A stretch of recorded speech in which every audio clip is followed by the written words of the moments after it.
you so freaking bad. Wrestle me. Welcome, everybody, to Juice Pro Wrestling Podcast, episode 130. That's my monster.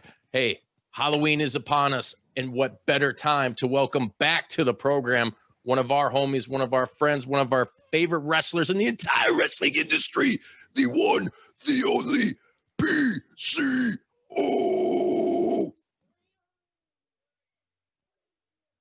PCO. What's going on, brother? I'm all right. How about you guys? Oh man, we're doing good. I'm doing really good. How many monster drinks you had? Zero. That's me all the time, man. Cranked up, man. I'll tell you what, brother, I had a shit fucking day at work today. And usually that it kind of gets me down. I mean, I usually get over it. But man, as soon as I got off, I'm like, dude, we're fucking doing an episode with PCO tonight. Like, I'm super pumped. Like, ain't nothing gonna hold me down, you know? That's awesome. I'm so happy to hear that. Hell yeah, brother.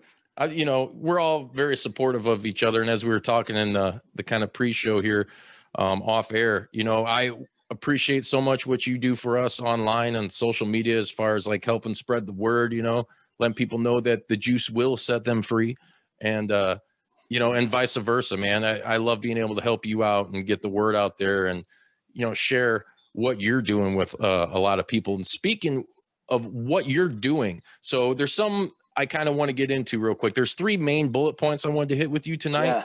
The first one, I want to start off because what has it been like since ROH started the bubble? I mean, they're recording. I've watched some of the ROH Pure tournament.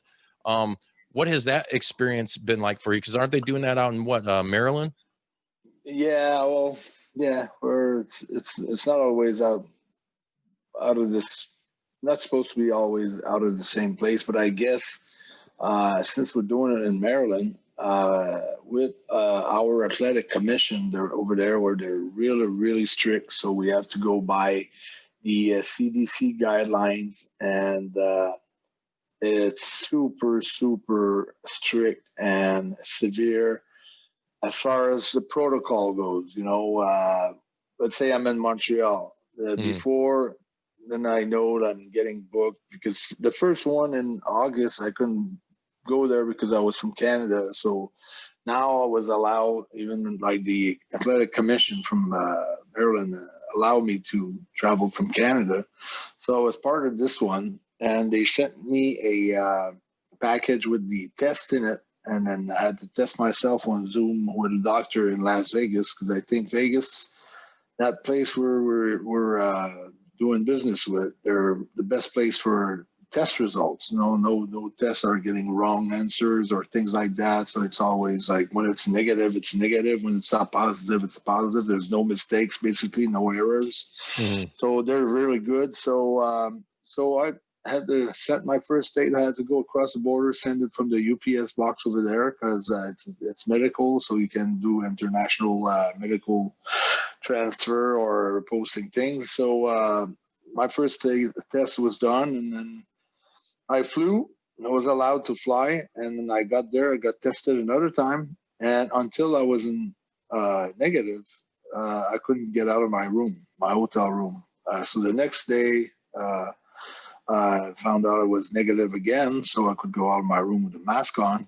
And so we stayed in the bubble, which was the hotel and the promo place where we were shooting the promos, and the arena, the UMBC arena, where we're 2 per dressing rooms. We're 6 feet apart, and between every match, everything is getting disinfected by a spray with people just working on that. And we got a match every half hour, and they change the canvas for every match. So if you have 10 matches during the day, there's 10 different canvases. Oh, wow. So So, and then when everything is done, when we're flying back, we got another test. And then by the time I was at my connection, I found out I was negative again. So then I got back home on the same day that I got tested before at the end of the tapings. So how much are you guys taping out there? Are you doing like like say like a month or two worth of shows? Yeah, kind of. Depending, like the final battle will be totally different Mm-hmm. in December. There will be some tapings. There will be some for the pay-per-view. So it'll be it'll be some might be live or I don't know, but it's going to be.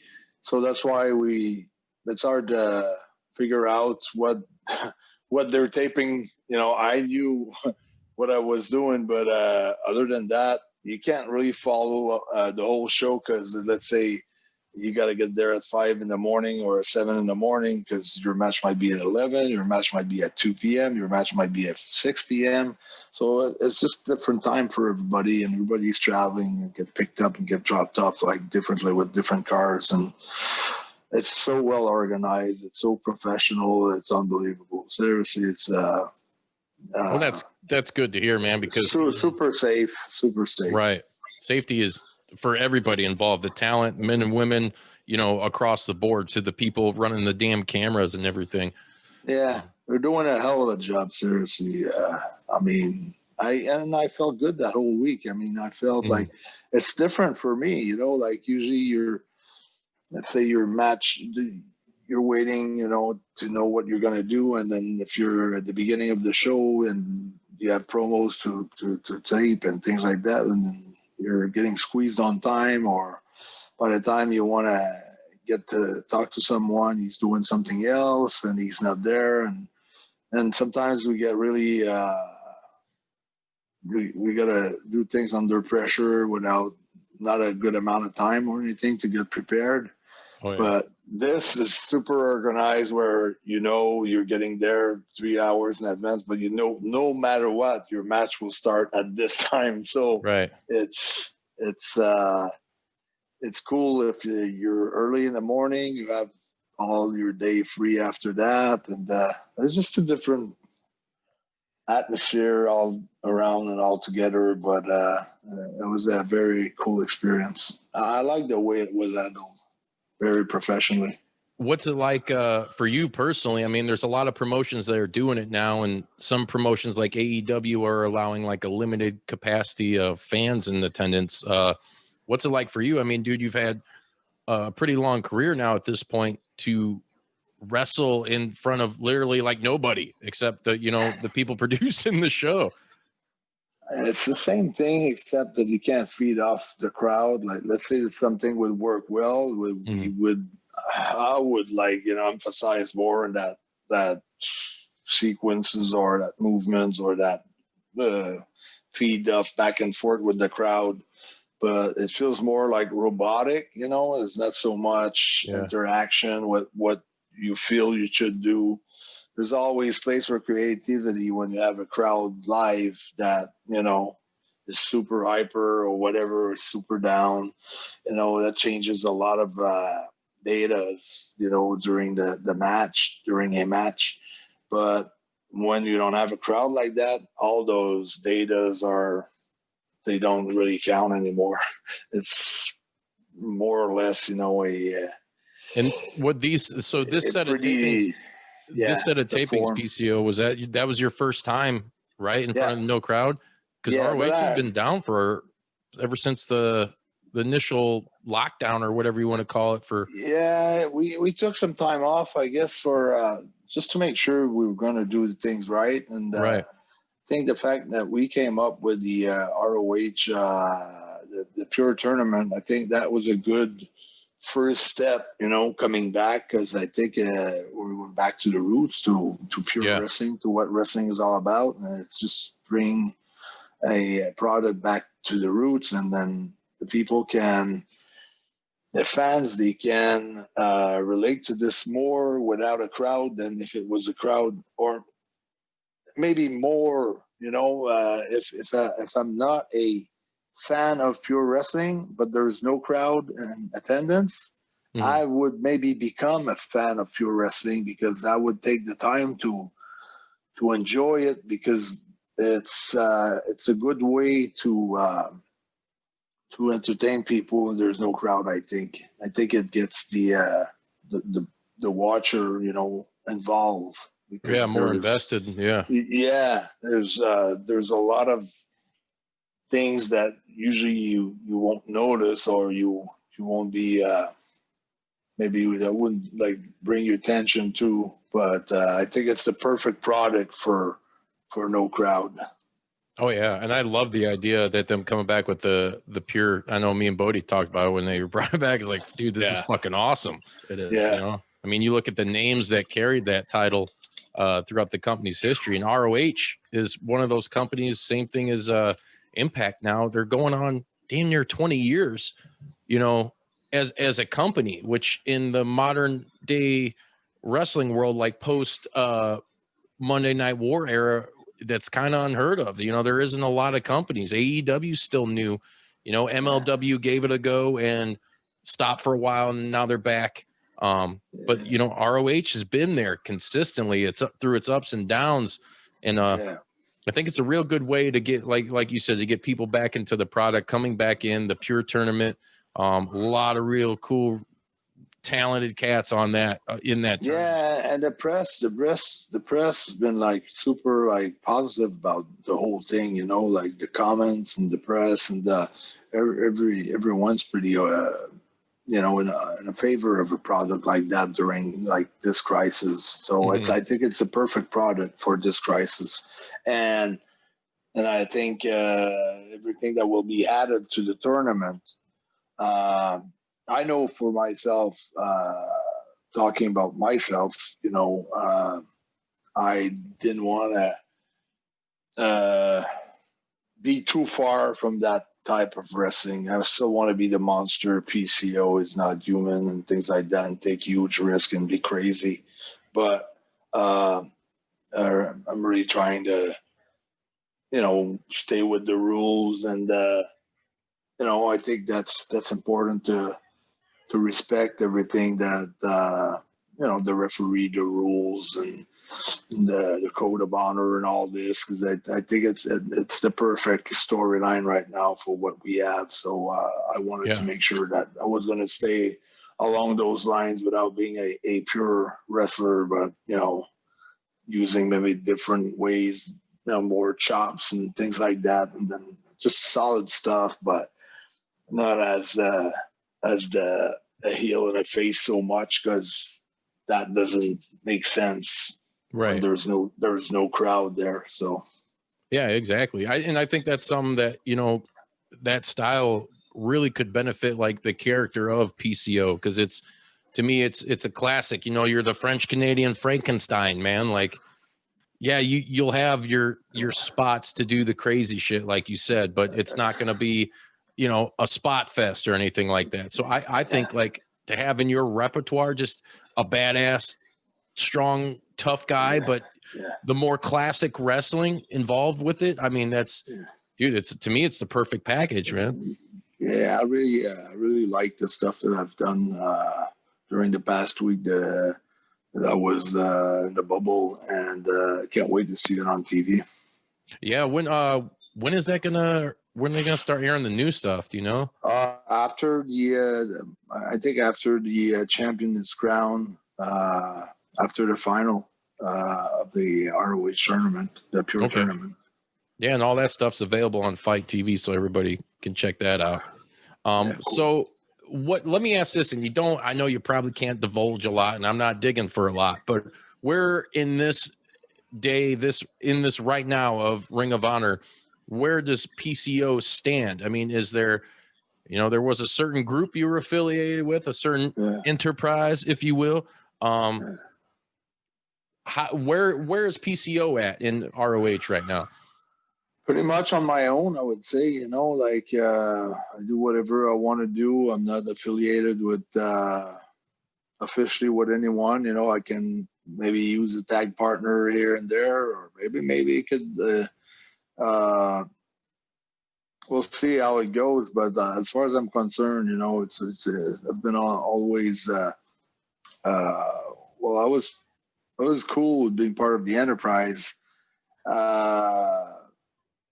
But you know, I don't mind. I think Brody King went off the first one and said he wanted out, and then he did this thing. And by him getting out, you know, it's almost like a dismantle we kind of dismantled the whole thing, I guess. So it's Right. pretty much everyone on his own. So from there, I mean, for me, it's the world title is still like priority to me. Yeah. Or You're going to get that shit back, brother. Well, we had you on initially, dude. You were the world champion. That was so fucking cool. That was like, dude, man, living the life, living the dream, man. World champion, a major company, a major promotion. It's awesome, but that, I guess, how can I say that? It didn't. I don't feel any. I don't feel bad about not being the champ anymore. I just feel that I have to work harder, and I have to. Next time around, I just got to do better. I just gotta be ready to hold it for a longer period of time, and just to work in front of a super large, big crowd, hopefully in the next few years. And as soon as possible, basically, we'll know how everything unfold from now on till when we can go somewhere and do something and sit beside people and be part of a crowd and all this thing. So it's a good timing not to be a champion, I guess. Yeah. Oh, for sure. I personally would like to see you as champ again. If you look at the positive sides of things, which I am always kind of positive. So yeah, at least I'm saying it's a good time to get ready to get it back. Hell yeah. I mean, I would like to see you actually with make your own group almost. That would be kind of cool as a faction. Be the world champ again and have a faction around you. I think that would be cool. That'd be PCO awesome. Undead Army. Yeah. There's so many things. I mean, things will evolve and we'll see where we're going. But one step at a time is not much we can do right now. So I think the way that things are processing right now with ROH, I'm happy about everything the way it goes. And yeah, just the main thing is like, I can train, I can stay focused, and I can be ready. I was ready for those tapings, and I will be ready for the next ones, and I will be ready when everything goes back to normal. So that's my main, objective. Let me ask you this, PCO. When all this downtime was going on with you, I mean, without getting too much into the business side of it or whatever, I mean, how much you still got? A couple years or so on a contract? Yeah, and well, we're almost done. Like last year I signed another 2-year deal. Mm-hmm. So in December, 1 year will be off the contract, so I'll have another year, 2021, the full 2021. So 2022 will be interesting. See what's going on. Like if I resign with Ring of Honor or what's going on. I mean, because you're obviously a hot commodity, man. I mean, I'm sure once if anything was to happen, there'd be people bidding like crazy. But the question I had for you is, so during that downtime, I mean, is there something in your contract to where you couldn't do like an indie show, or were you didn't really care about it? You're just more focused on training and obviously some other stuff we're going to get into here in a second.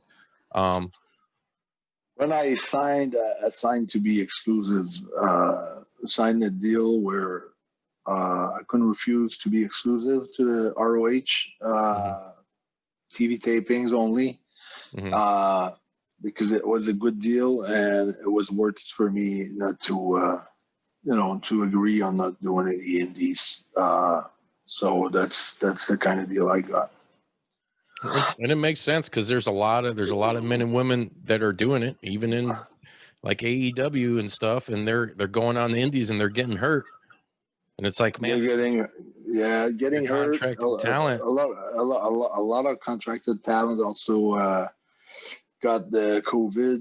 Not that they can die of, but it's just eclosion, here and there, and so it can hurt the company also. So I think it's safe for me to I would have loved. There's a bunch of shows that I've been contacted. I would have loved to do, but I agreed on a certain contract, and I respect that. And so, yeah, you won't see me anywhere. Like, I doubt it unless I get a special permission for a super big event. Against the Taker at next year's meeting. Yeah, that could be worked Now out you're between talking. the companies, I guess. Yeah. Put him in a casket. Yeah, there's been a lot of posts on this, and fans posting that dream match. And I'm pretty sure that Taker will be back, because I wouldn't retire on a pandemic. I don't think it's a good retirement. I mean, you want to have like 100,000 people when you retire, Oh yeah. Yeah. You want to burn in a casket and rest in hell. You want people to cry. You want people to look at the great moments of the Undertaker, and then I shovel his body, and I put it under Hearn, and then drive back the hearse all the way back in the back, so the people can cry and have the rest in peace Undertaker from whatever 1991 or with his birthday all the way up to the day that I put him to rest. Hell yes. Book it. Put him on a casket on fire, Yeah. Now you're talking. Rest in hell. PCO. Yeah. Fire it up. If you think about it, it's a hell of a match, Dude, Oh my God. Fuck, if I Rest was a in hell billionaire, match. I would be doing my damnedest to book it. I got chills just thinking about it, man. Holy shit. Right? And I knew I could have a hell of a match with him. Like, I've Oh, had hell yeah. matches with Oh, him yeah. before, so it could be crazy, So, but we'll see. It's like, I think everything is possible. I think I don't think ROH. I think they've sent some footage to WWE before to help out on different talent. I think with Kevin Owens and different other talent, where they sent out, they approved, releasing some footage for different product of WWE or for the WWE network or for some stuff. So I think they can get along if they want to. If both companies can win at this, if it'd be good for both companies, I think. Oh yeah. And they still do stuff. I mean, what blew my mind, so Impact just had Bound for Glory this past weekend, and you had The Rock like introducing Ken Shamrock into the Impact Wrestling Hall of Fame. And saying the words Impact Wrestling, like we're talking about Dwayne Johnson, the guy who probably went more, I would say at this point, past Hogan as far as popularity outside of this, became bigger than the sport, The owner of the new XFL. That's right. Yeah. I'll tell you what, though, I'm glad he picked that up, man. Good on him, because he's got the name recognition, value, and brand to right that ship and turn it around, And former football player himself, that was his dream to be in a pro football. That was his first dream, I guess, to be a pro football player. Right. And that didn't happen. So I guess that's his way to go back to that one of his favorite sport, I guess, He's got a full plate though, with the tequila, the movies, the production, $7. Yep. So then the XFL, and I think the water Voss. He's got so much stuff going on. Is he Voss? Is he Voss? Yeah. Yeah, he is. I never knew that. I drank that shit. I've been drinking a lot of Core lately. You get out what you put in. That's one of his catchphrase there, So That's what's good with the XFL and him picking up the XFL is he's great at marketing, and he knows how to sell a product. So, dude, he's a human catchphrase machine, dude. Think about it. Just his time just in wrestling alone. Every Monday or Thursday night or wherever SmackDown was at the time, it was just constant. Every promo, you get at least 2 or 3 fucking catchphrases out of it. Yeah. it's great. And the eyebrow and all that shit. The eyebrow made you money. But yeah, so I mean, but it's like you said, it is possible for people to work together. And I know Impact has had that deal with WWE as recently as the last several years. I mean, we've seen Dixie Carter on their stuff when Kurt Angle came back. That was mind-boggling. Like, you never thought you'd see that. And Jeff Jarrett back with the company. So it's good that they do stuff like that. There's a lot of guys from Impact back to WWE. I think you got Abyss, you got Jeff Jarrett, you got Sanjay Dutt, you got a bunch of guys that went there. So a bunch of them. Pretty... Speaking of WWE real quick, because when we talked the first time, PCO, I don't think we touched on this. The Brawl for All. Did you watch that Dark Side of the Ring episode? Yeah, I had so many people asking me about it, like even from our dressing room and our roster, and from basically all the late podcasts that I've done. Everybody's asking me about that. So yeah, whatever questions you have about Brawl for All, yeah. I mean, I don't want to dive too much into it, but I was just it was struck my mind. I was like, man, how the fuck did I not ask him about this? But I think they wanted me to, because when I had like my thing with Kevin Nash and Sean and the clique, where was really not in their favors, and I did refuse to the job for Nash. I think they got all pretty much saying, well, we'll put him in the ring with Dr. Death, Steve Williams. We'll see how courageous he will be or whatever. So I didn't dive down on that shit anyways. So and then what was, because everybody's saying with one eye you can't do that, it's too dangerous and things like that, and I didn't use that as an excuse. I went up and I had only like 2 weeks notice to get ready for that fight, and I knew that doctor that was training for the last 3 months or something, and in Japan sometimes you can have 2-3 guys. I've heard so many rumors. Maybe it was true, maybe it wasn't. Right. But I know that Hawk of the Road Warriors came to me before my fight, and he said, man, the reputation that Steve's got, he's going to kill you for sure. So when he tags you with that first punch, you just lay down. Pick up your 5G and just lay down. I say, Mike, seriously, do you think I'm going to lay down for fucking Steve Williams? Go back to him and tell him he's in for the fucking fight of his life, and I won't fucking lay down for him, Fuck him. Tell him to go fuck himself, So I guess he always, he never forgave me for not wanting to take a dive for him. So I didn't. You shouldn't have to, man. Being a man standing up in this, and that's, I mean, my whole stance on that was like, as a kid watching it, I was like, what the fuck is this? Like, why is this happening? I mean, because it was kind of weird. It was weird because it's, they're trying to portray like some shoot boxing. I never liked the crossover with boxing and wrestlers, that whole fucking, it's one thing to be like, to do the Rocky thing, or, when back in the day you had Gorilla Monsoon pressing fucking Muhammad Ali, like something is kind of a whatever promotional deal, but man, what the fuck was going on?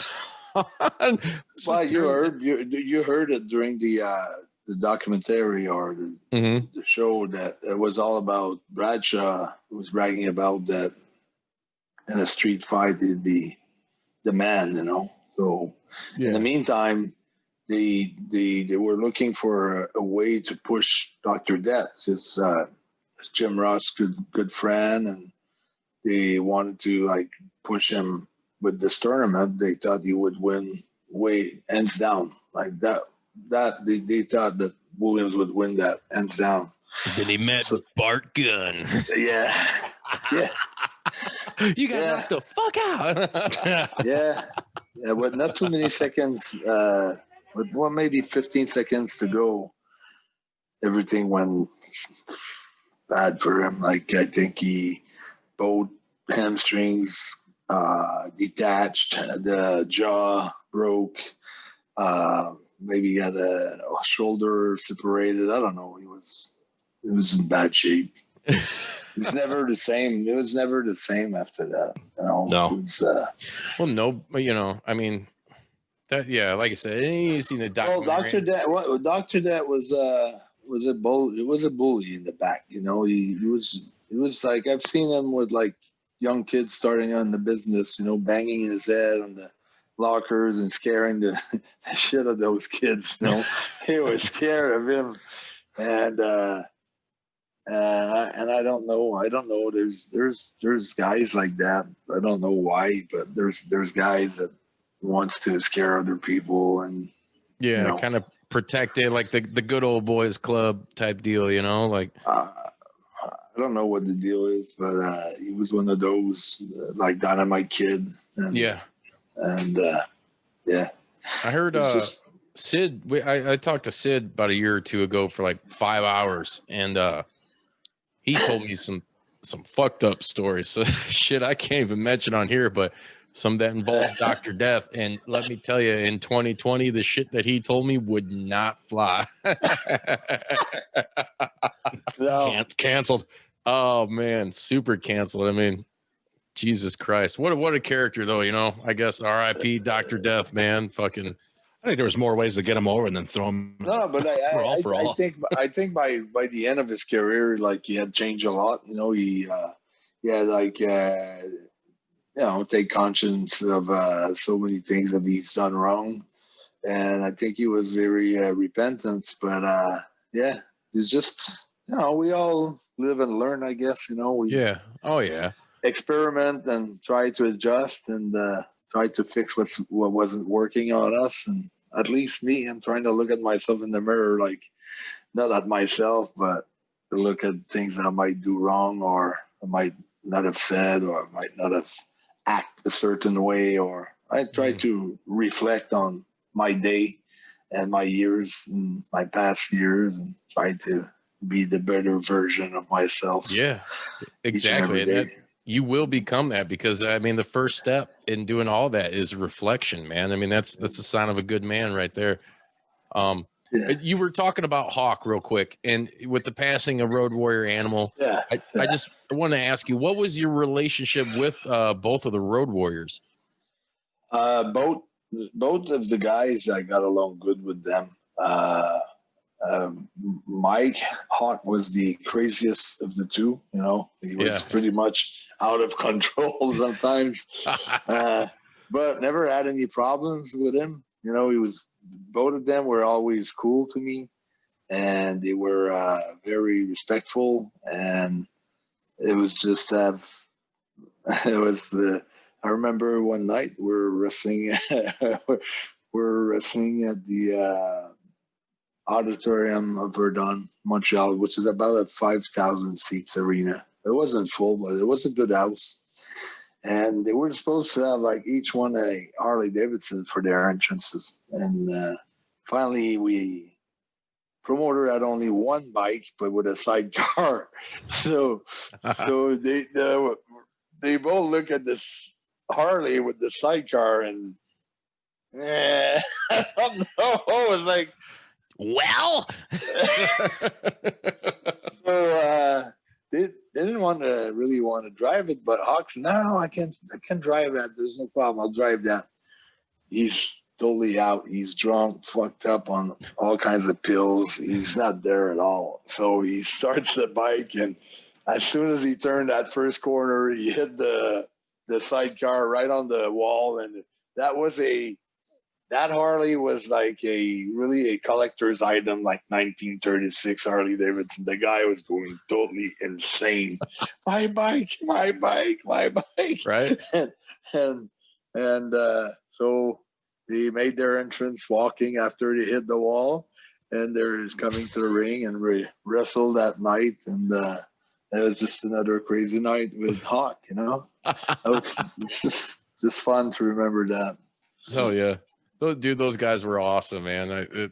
Favorite tag team for sure. Growing. Oh yeah, I mean, me growing up, like I was going to the Montreal Forum, the main arena back then, 20,000 seats where the Montreal Canadiens played, and they were like selling out the Forum, and I always knew kind of in my head how wrestling was working and things like that. But they drew me and my father each and every time at the forum.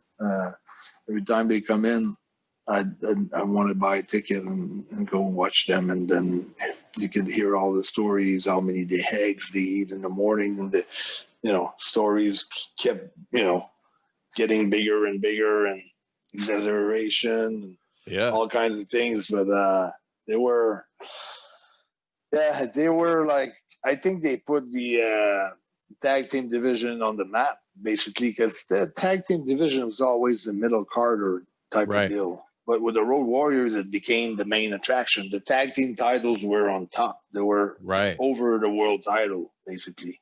I think a lot of people forget about that too. Like you just made a killer fucking point about that. Like making the tag titles the main attraction. Like it's very hard to do. And I think they were the first one in history of pro wrestling to do that, to be able to achieve that.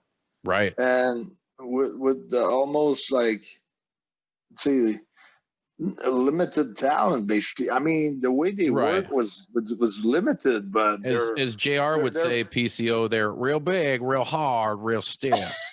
But their music, their entrances, the spikes, just the look, everything. And also what they brought up to that table too, they brought up like the squash matches, Yes. I mean, a lot. I mean, that's you'd see them for only 2-3 minutes, and then you wanted to see them against major main talent, like here we would want to see them against Bravo and Martel, our two top local guys, because Martel was the AWA world champ and Bravo was the international champ. They were both world champ. And so when they put them two against the Road Warriors, or Bravo and King Tonga against the Road Warriors, boom, it was amazing. It was sold out. It was sold out right away. So they did some awesome business here, all over the places. Dude, I miss Dino Bravo. Dino Bravo was this shit. Yeah, I think he was a world champ for 8 years in a row here. Right. Well, they did that. They did that dark side on him too. Yeah. That was pretty cool. I mean, a lot of that stuff I already knew just from being a fucking wrestling aficionado for my whole damn life. But another guy too, Stretton, did we did an episode where we did some impressions of guys. We had random dudes on the show. And Stretton does a killer Rick Martel. Yes, he does. Oh yeah, go yes, ahead, he does. Come on, Stretton. I can't. I just tried to do a French Canadian one. Do Rick Martel. Sometimes it's. Oh God, it's me, Rick Martel, baby. So stupid. I come out here. There's not enough oil in my locker room. It's part of my list of things in my locker room, and I put it on there, and there's not enough. I'm not going to do this shit anymore. That's all right. Great. It's between the Razor Ramon and impersonation and Rick Martel. It's half and half, Yeah. Hey, yo. Chico. Yeah. Bang. I'll get it one of these days. Dude, yeah. So is Rick, I mean, is he up in Canada? What's he doing? Yeah. It is in the province of Quebec. Yeah, he lives in Quebec City. You ever see him? Well, he's very disconnected from the business, I'd say. He's a little bitter. I don't know. That's what I heard. Like last time I saw him was for a book promotions that got released from guys from here. The guys that wrote the Andre Giant bios. I don't know if you heard about it. The last one that was released. Yeah. It was they were on Jericho's show talking about it. Yeah, exactly. Those guys. They're from Montreal. One of them is my agent. Actually, he's the one taking care of all my. If I have to upgrade my planes, my flights, if I have to reserve certain hotels or rental cars and things like that, like he's taking care of all my stuff. And when I have like too much phone calls or too much traffic on my things, he jumps in and helps me out. So birthday boy, and so that's him. And so he did also. They did with Pat LaPrade. They did the Pat Patterson's book, Mad Dog Vachon, Midgets. One other title is quite a long title, and Mad Dog, Midgets, and Screwjobs. I think the other one was Mad Dog Midgets, and Screwjobs. I love it. Great It's about title. I'm it's sold. about the history of the Montreal wrestling, history of Montreal wrestling, and Rick lives not too far, maybe a couple hours away from me, in Quebec City, and You guys are always tight though. You're always cool with. yeah, it was always like always got along good with Rick. So Dude, he was awesome. I loved him as a kid, man. The whole arrogance thing, and then the strike force model. with the model, and The model was my favorite gimmicks from Rick was with Tom Zink, the Can-Am Connections. yeah, that was awesome too. They were like doing like crazy business, and Zank decided he had enough and decided to go home. Tom Zink. Right. Tag team. You got to get along. If you don't get along, you're not going anywhere. And that's the sad thing about being paired with someone. It's like if someone screws up, it hurts the other guy. So because it's hard to spin it on the dime like that and just do something else. You have to either die out a little bit and then repackage a guy. So sometimes it takes a little bit of time. Oh yeah. I want to get into right now, PCO. You have been doing this web series for a long time now. Sretton is really big into, we're trying to write a movie. Well, he's trying to write a movie, and he's giving me parts where I do a lot of sexy time with a lot of ladies. But we're cool. Really into the creative process and how to do that. And as of late, with our other show, the JP Dub podcast, for the month of October, we've done every day in October. I wrote out a list of 31 horror movies because I'm a huge horror fan. And we made 1 minute, basically promo videos on these. Just to challenge ourselves creatively, like how creative, how funny, how entertaining can you be in 1 fucking minute, Yeah.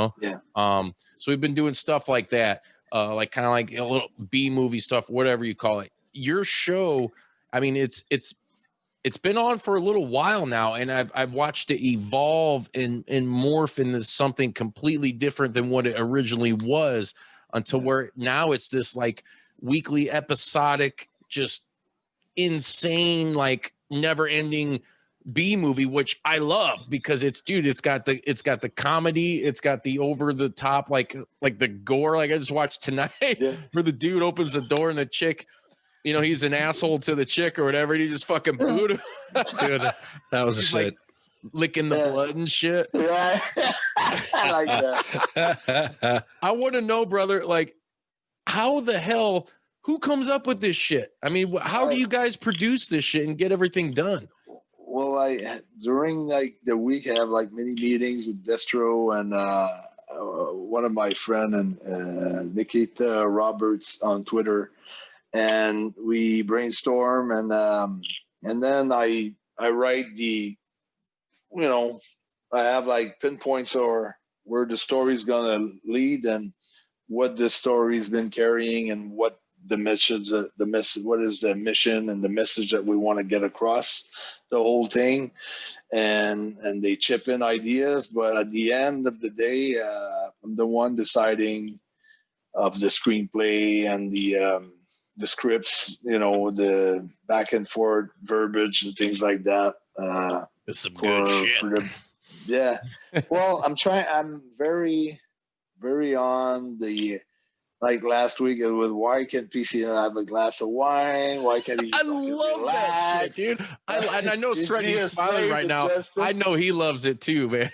Because you hear that, from so many people that if they have a stressful job, their glass of wine is the main thing. So I know that people can relate to that stuff, So that's why right now PCO is like in his own bubble. He's like kind of he's losing focus a little bit because that girl's like taking all his attention. So Destro's pissed. He's like, blah, blah, yeah, blah. Destro's pissed.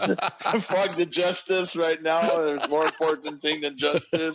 So he's out of his context right now. You know, he's got to get refocused and then realigned. You know, so that's where we're at right now, and we're heading a stretch pretty soon where you know it's that Johnny Chang tournament coming up. And, yes, I'm really pumped for that.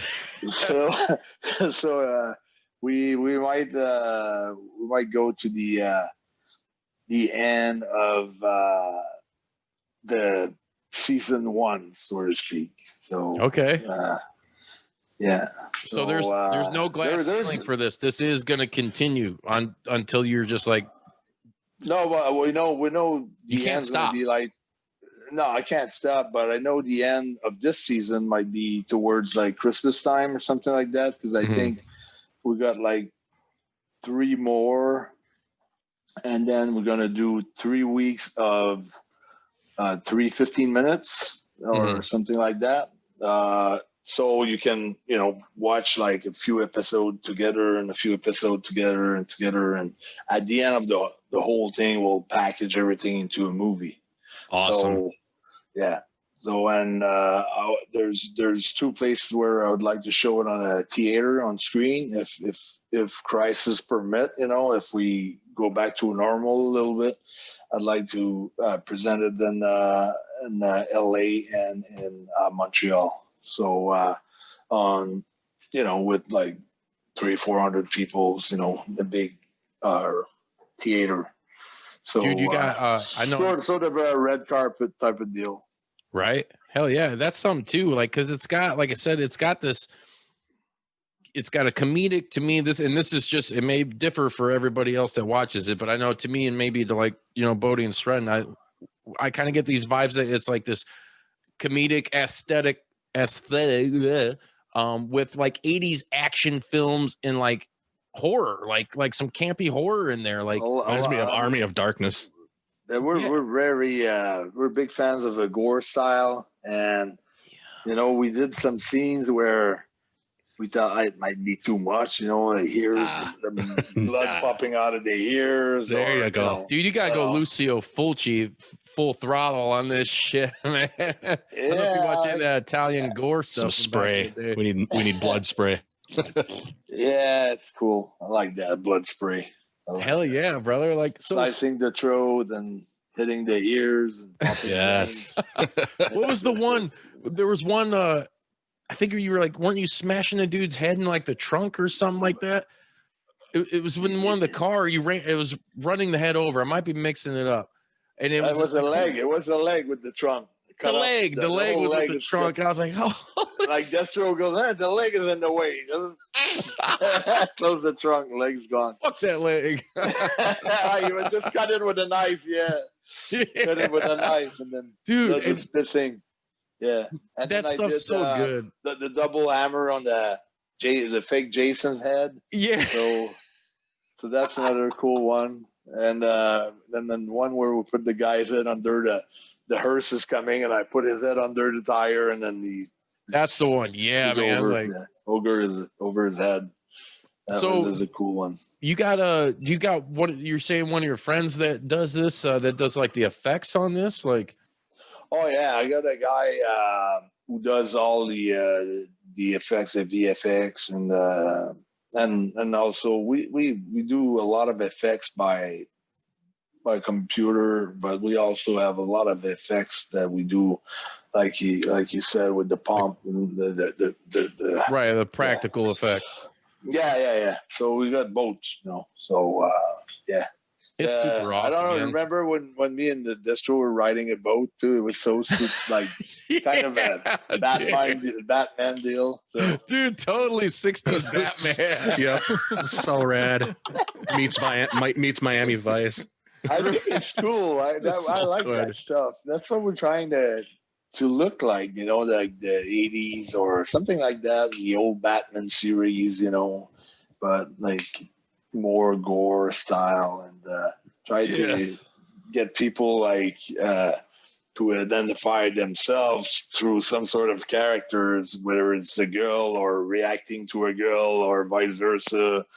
And also I try to always like, it's very important that at the end of the day, the screenplay is my screenplay because, well, I want what PCO's got to accomplish a mission, and he has to get back on track, and he cannot, if he does fail, he's going to, come back until he get it right. So it's got to be the real PCO instinct there that shows up at the end of the day.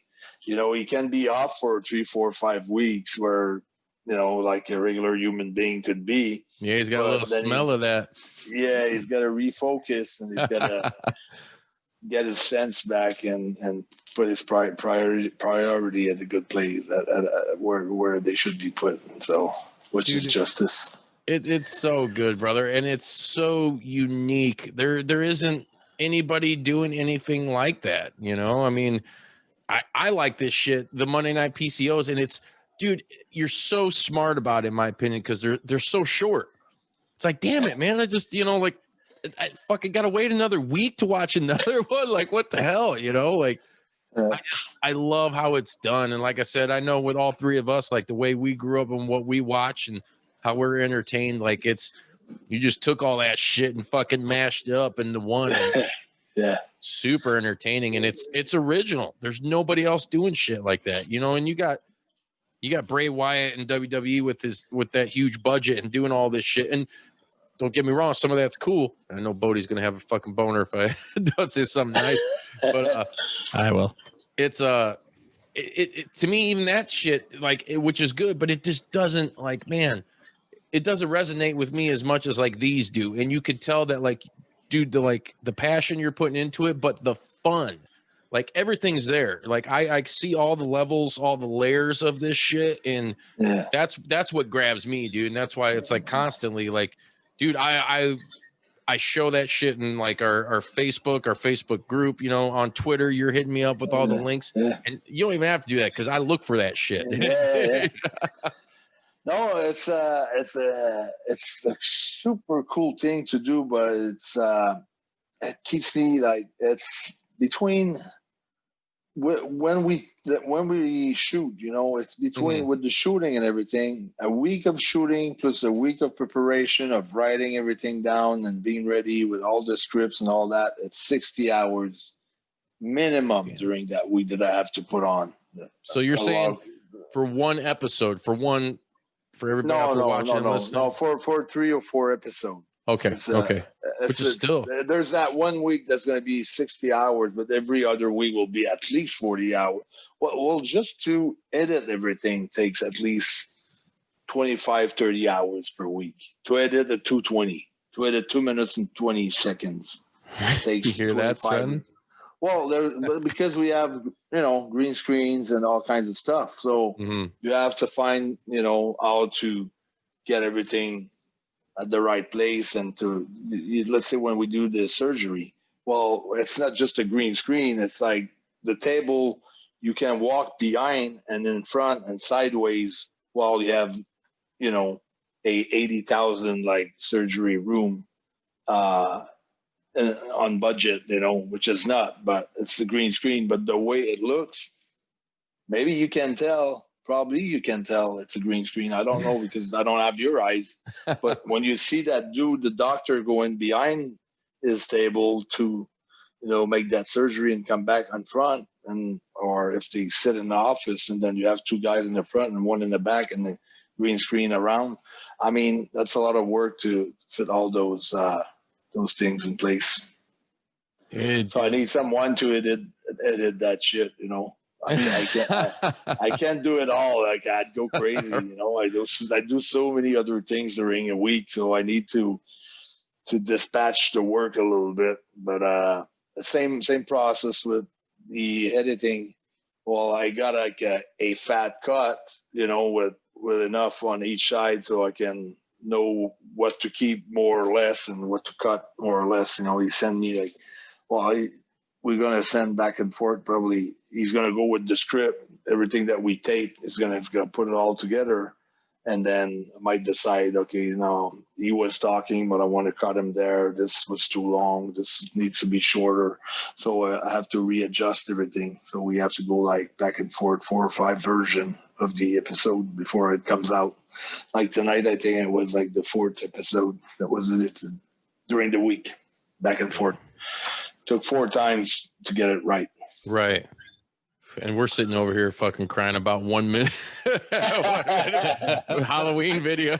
Oh man, it's rough out here. What it makes me do it, I just what I do is I really appreciate the time it takes, because I don't like when people say you can't relate unless you've done it. But with something is like this is one of those examples. Unless you're making these films or you're recording that type of things where you have to logistically coordinate how you're going to film it and then actually do it, and then do it where, like, let's say, okay, something's going to happen for 30 seconds.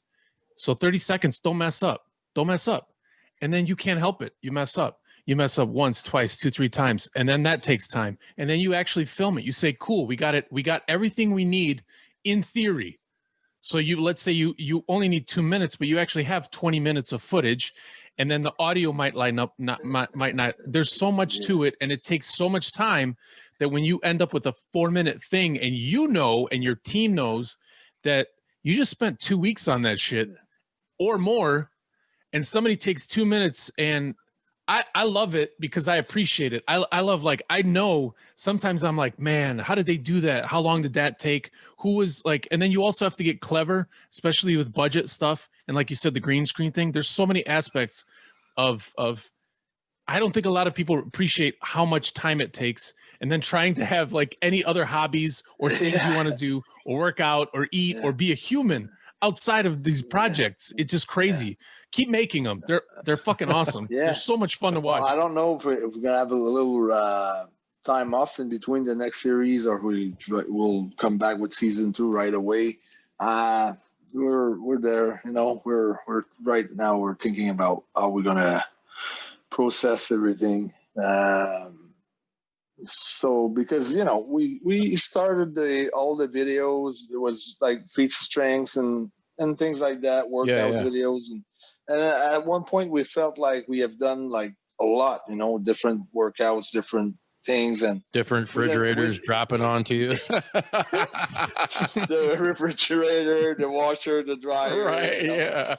We've jumping off the cliff, jumping off the cliff, and with cement blocks in my hands, and all kinds of crazy stuff. And then we figured now we have to hit another level of something different, So I was always like, Destro was a big fan of a horror movie, and I'm a big fan of superheroes. So we kind of branched them together, and that's how. So you kind of got the X-Men colors or something going on right now. Where'd you take those colors from? Who's like your favorite superheroes? Well, I don't know. I'm trying to just.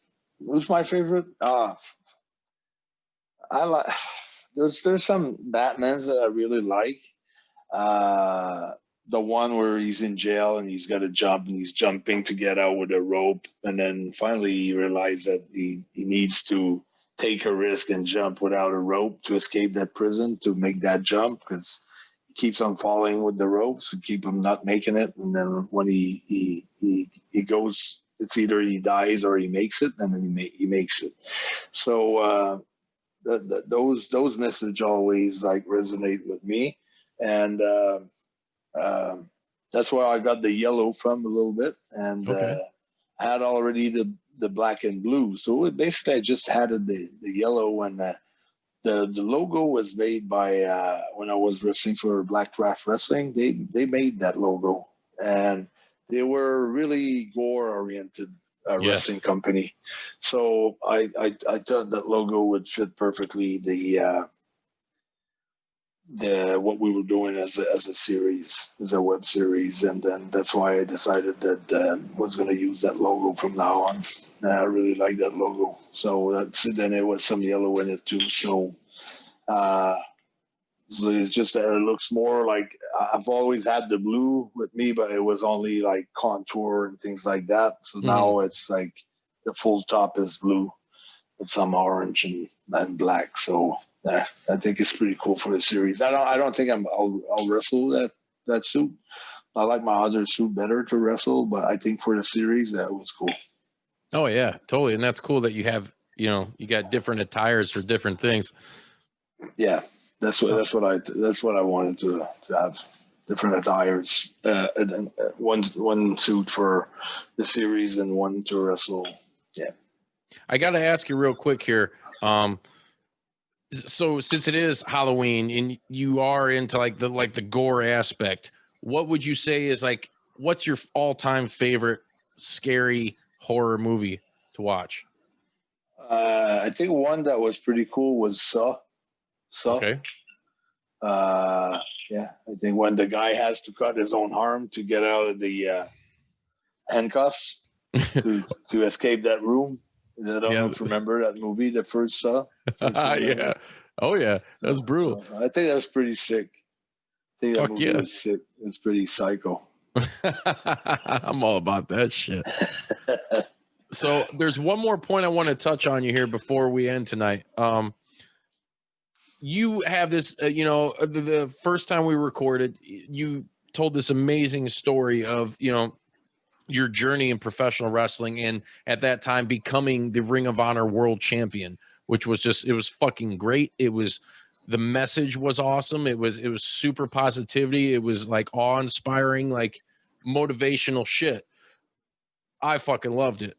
Now we're sitting here, 9-10 months removed from that interview. And about a month ago now, guys?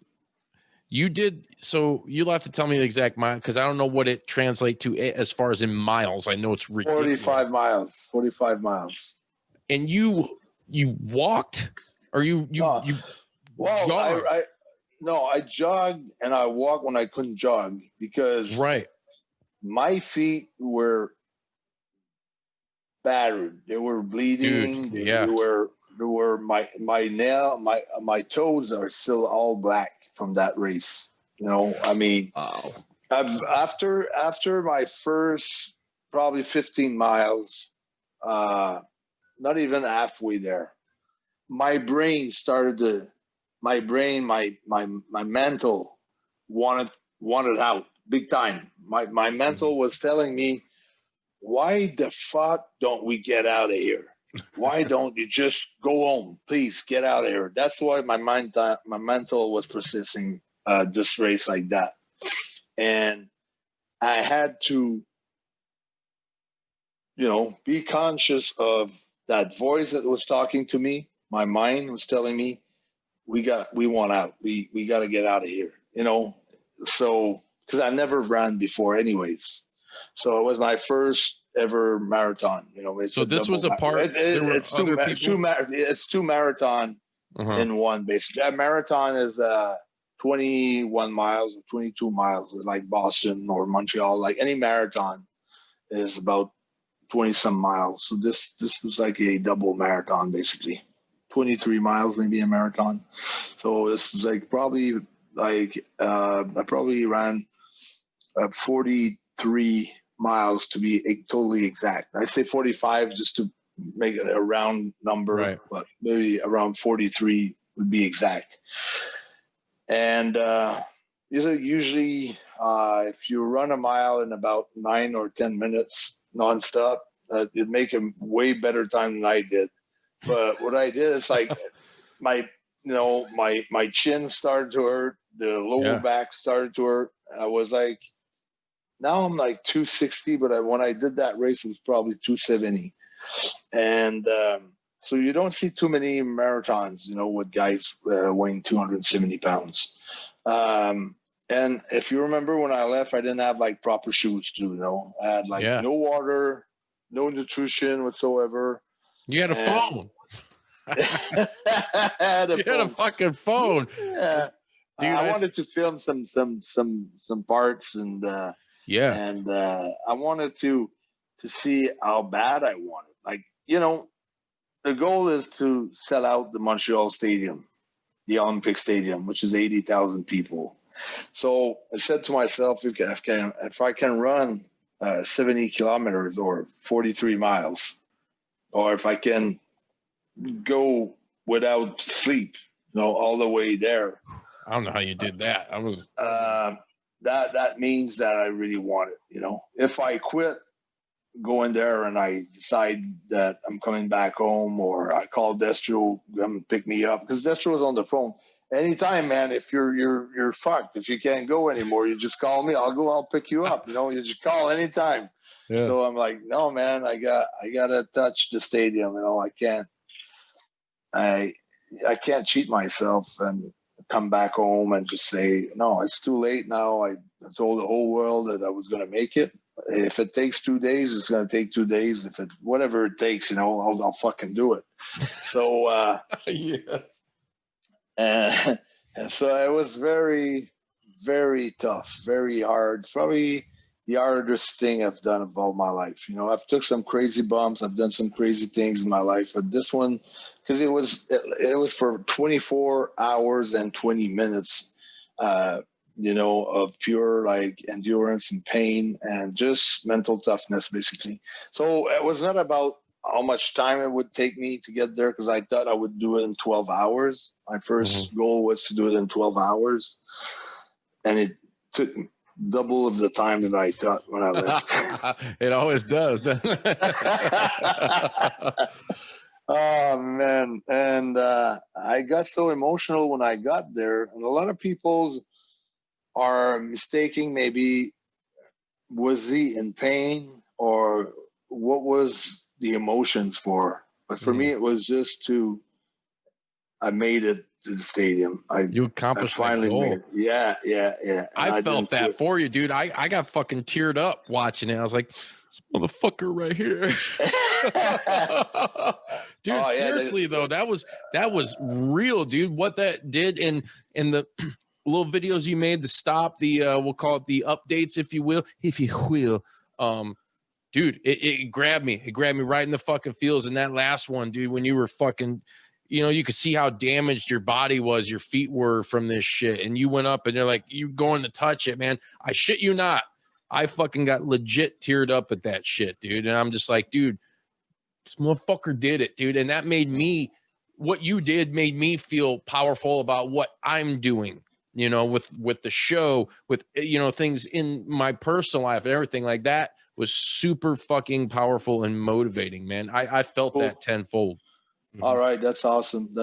I've, I feel like most of the times we're doing things and our mind wants us to get out of there because we don't see results right now. We actually don't see any results for a while, right? Or any money coming in or anything. And we have the thinking of, oh, okay, maybe I'm doing that shit for nothing, And basically, I think for me, going through over what my mind was telling me to do and to be able to, go over that at one point when you start, not when your mind, body and spirit, whatever, when they all connect together and they know that you're not going to quit no matter what. And then I started, like, when I could see the stadium and I started to pick up some speed and started to run again. So I had almost, I felt like for one place, I felt like I was in a desert where there was no water around or nothing around. I felt totally lost, in that race. But as soon as I could see with my eye the stadium for that bridge, then hope started to kick back in, and then I was able to finish, and then to run most of the last part. But I was walking for many distances that I was walking because I just couldn't handle the pain. I was keep on going and keep on doing, but when you walk like 20 some miles or you want to run and walk, I mean, it's just, I don't even want to walk 10 feet. It's crazy. There's so many things that comes you don't know, or because then I didn't ask too many tips or advice from any pros. So basically, I didn't know how, because I'm heavy, so I didn't know how my ties with friction together, and if I was gonna get burnt out there. I'd be chafing like a motherfucker. Between the legs. I'd be rubbed red and raw, brother. Or if I was gonna cramp on the calves, or all my chins would react, and my toes. Actually, the worst was all those things came to play, but the toes really was like was the big point. I didn't have the proper shoes, so now since that race, I've been running quite a lot, at least. A couple of miles, maybe 5 miles per day, sometimes less, sometimes just a mile, sometimes two, and once a week maybe hit like a 5 or 8 milers. So because I want to keep on doing them, those long marathon. But when you do them, you have to do it under a certain amount of time. Let's say you do 23 miles, you have like 7 hours to do it.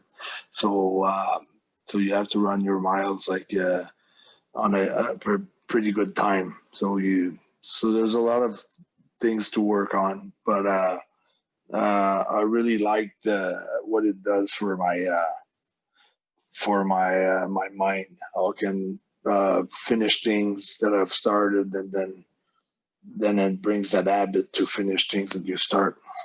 So that's one of the reasons why. But basically, I want to. If I feel like something bad comes up in my life, in my career or anything, something, bang, I want to have that mental strength to go bring that shit on, I'll go through. So that's the warrior mentality that I want to have. So that's why I wanted to do something like that. And I wanted to test myself how bad I wanted the stadium and how mean I was about it. And basically, it's me against me the whole time. It's me against me. It's my real me versus PCO is not human. So that character, PCO is not human, is the one that's got to come out. That's when I talk to myself. You're fucking PCO. You're not human. You can't do this. That guy comes out of my mind, and that guy can take it all out, and you can go against all fucking problems and all kinds of things. He's not human. So that's where it is. God damn. So amazing. I wanted to personally say thank you for videoing that. I was following you that whole day you were doing it. I'm in a particular time where I don't get into details about things, but I'm trying to make some healthy changes in my life and trying to transform or do something. And I had just got done doing a way less intense feat of strength with one of my buddies. We did a walking marathon, but I was fucked up afterwards. I thank goodness I did an ice bath right after. He started crying. We took all day. We took our time. What was supposed to be an 8-hour walk ended up being 16 hours. His feet were cut, like both of his feet were blisters. So you know what I was talking about, basically. Yeah, not with the intensity because you did almost double what we did. We ended up doing close to 30 miles, maybe 30 miles. But we also kind of we stopped at a couple places to grab some beers because we don't do painkillers. There you go. And we stopped to take breaks because neither one of us train. We were both athletes in high school, but that doesn't mean anything when you're 100 pounds heavier 20 years later. And I just want to say thanks because it was one of those. It was very good timing for me because and still you grasp at straws for inspiration, anything to keep something going when you are trying to challenge yourself and build that mental toughness. There's not enough people that at least show as an example and walk the walk of mental toughness, because it's easy to talk shit. We all are good at it. It's easy to say you're going to do something, and then kind of when they say, well, did you do the thing? No, I was busy. Thought about it. Excuses. We're all full of them. And you see somebody leading the charge of, like, it's not. You said hour in mile 15, so that was probably I don't know 6 hours in, maybe. Yeah, something like that. Yeah, I was like, I felt like I was done there. I called my mom and I told her, I said, I said, I don't think, it will be tough to finish that task. But, and then when she started to say, well, you don't need to do that. All right. Okay. I'm doing it. Yeah. Bye. Yeah. You know, it's like, And then you did it. That was the beginning. It's like saying, well, I want to go to the store. Well, cool. You have to fight 1,000 guys on your way to the store. No And they're problem. all the hardest fight you've ever fought. And you just have to keep fighting. And you're on like guy 20 and you're done. But it's thank you for inspiring. Thank you for doing it. I probably, it really inspired me. I just want to say thanks. That's it. And I'm Yeah, like definitely. it planted I already had the seed planted, but it watered it a little bit for some stuff. Like I have a goal now to actually run a real marathon by next year. And then I have a friend that does ultra marathons. That's one of my 2-year goals, because I mean, you did it. The mental toughness that you build cannot be beat for other things in life. Now we've gotten globally, but at least in America, we've all got a little too sensitive with the social media combined with the political climate where it's hard to give your opinion about anything, no matter what you think, without somebody jumping on your ass. Yeah. When 99% of it doesn't fucking matter. We're all humans trying to be good to each other and to ourselves and trying to live our best lives, as the stupid quote goes. And thanks for being an example. I sound like a massive ass kiss, but I just want to say thanks, man. No. Like, because, for real. Because it resonates with me, because when you say you want to run real marathons and things like that, so you know you're going to have like to work harder on your mental again, because now you're going to have like to run in a certain time, the mile, to be able to finish under the appropriate time they allow you to finish a marathon, or to place to do a good race and to place up in the middle or the beginning or the winners or whatever the goal is. But it's a constant, work. And then now that's why I'm always, I start my run. Let's say I'm going for 2 miles, and I'll have my first mile. Okay, I've done it under that amount of time. Now I'm trying to beat that time for that second mile. And sometimes I'll go with 8 miles or 10 miles, and I'm trying to keep my time under a certain amount of time. So it presses me to do like more exercise for my legs, for my abs, just to have a better run, a better way that I posture while I'm running and things. When I left for that marathon, I didn't care about anything. I had like I can shoot. He's like, I train with Destro. I got no laces. I thought I would crush this thing like pretty easily. And, just hook up the cables when you fall over, right? Give him a jump. Destro's wife, she runs a lot of half marathon, a lot like 10 miles, 10, 12 miles. And she never ran a full marathon. And when I told her I was going to do 43 miles, she said, no, you won't make it. And then, so when she said that, well, she didn't really say that. She said, I don't think you'll make it. I think you're crazy enough to do it. So that's what she said, really. But she really thought I was not going to do it. And she had that doubt because she knew, how it's important for me to finish something when you started.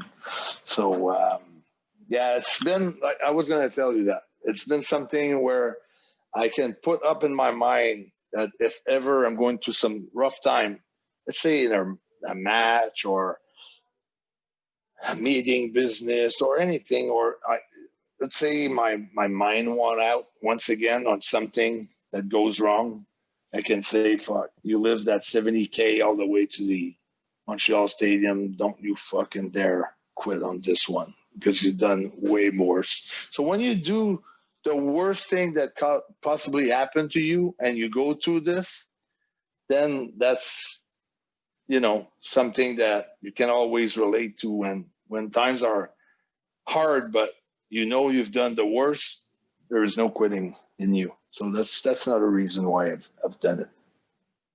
Fuck yeah. God damn it. You up inspired, man. Motherfucker, you PC. You're the man, dude. Dude, this is fucking awesome. Man, I'm so honored and proud to call you a friend, dude, because it is, you're genuine people, man. You got that, like you said, that warrior spirit, that tough shit, man. You're super positive, dude. It's in a world where there is the complete opposite of that. You know, people trying to tear each other down for whatever fucking reason. Like, Yeah. it's good, man. That's why everybody needs Thanks. to follow PCO. Where can people follow Yes. you at, PCO? Yeah, on PCO is Not Human on Twitter, Instagram, and Facebook, and on Pierre Carl Ouellet PCO on YouTube. If you want to look at all the race is there on my YouTube channel. The hammer of Thor, 205, 205 pounds lifted off the ground with one hand. And there's all the PCO Justice video and all the training videos that we've done previously, me and D Distro. So there's a lot of stuff there on that YouTube channel. And if you can subscribe, well, it's going to be paradise. Where can people buy your merch at, brother? Pro Wrestling Tees, Ring of Honor, merchandising. Yeah, that's about it. ROH and Pro Wrestling Tees are both carrying my shirts. Yeah, nice shirts. We're still rocking these all the time. I gotta send you the Rest in Hell shirt. Which is Oh, cool. dude, that one is Oh my God. dope. I'm definitely buying that one. That I'll was work on super that. dope. I got a hoard of them from Pro Wrestling Tees in Chicago because I'm in Montreal, but I need a few, so I have to give them a call and get some shirts in and spoil my friends a little bit. Hell yeah, brother. Well, we got some spoils coming your way too soon. So I still awesome. got your address, man. So be on the lookout, brother. All right, that's cool. So yeah, basically that's all for my social medias, and yeah, I'm pretty interactive. Not on Instagram, I don't interact that much. It's not one of my favorite ones. On Twitter, very active on Twitter. Once I'm on there, I'm trying to not be there 24/7. I'm trying to pick my time. I know, right? Because it's not hard to spend an hour on this, you know. So Yeah. So I'm trying to pick my time for this, and also, yeah, all the other medias. Facebook, I'm very active there too, so that's cool. Hell yeah. You post in the Juice Pro Wrestling universe and all that stuff. So everybody make sure you go follow PCO, buy his merch, watch him in Ring of Honor. He's an awesome human being. He's a great friend. We fucking love him. We appreciate him, just like we appreciate each and every one of you for tuning in every week, for downloading on any podcasting platform, and checking us out on Facebook, Instagram, and Twitter as well. We're also on TikTok, but I don't really use that shit that much because it's a little weird. Yeah, I forgot to say my TikTok, but it's PCO is Not Human too. Oh, there we go. Got him. But my daughter's 11, so basically she's the one who's like, no, you should get on TikTok. So I got in there, but since the video are only 1 minute long, if I have like a 2 minute and 20-second video, I got to split it in 3. Yeah, so just to fit TikTok, so it takes me too much time to do that. And you know those kids on TikTok don't have the well, maybe they do, because my son's 12 and he's all about that shit. He's surfing all the TikTok stuff. Like, yeah, but it's for a dancing platform or a singing platform, I would say. I don't know what kind of platform it is, but I just do my stuff. Like, I don't care. Right. I don't try to adapt to TikTok that much. Me neither. If Trump has his way, it won't be around that long. I don't know. Yeah. But yes, thank you guys. Everybody watching on YouTube, please hit that like and subscribe button, and ring that little bell too, so you get notifications when we come out with new videos, just like this fucking badass video that we drop with PCO. You guys know you want some more of that shit. Hey, happy Halloween, everybody. Stay safe, stay happy, and love your fellow man. Wet 'em up, wet 'em up, wet 'em up. I'm so wet for PCO, it's fucking insane. Live your dream, reach your goals.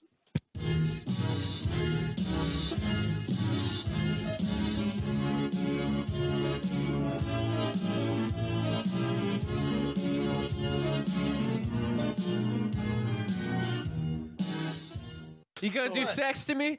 Did you like that video? If so, be sure to hit like and subscribe and check out more killer content from your boys at Juice Pro Wrestling.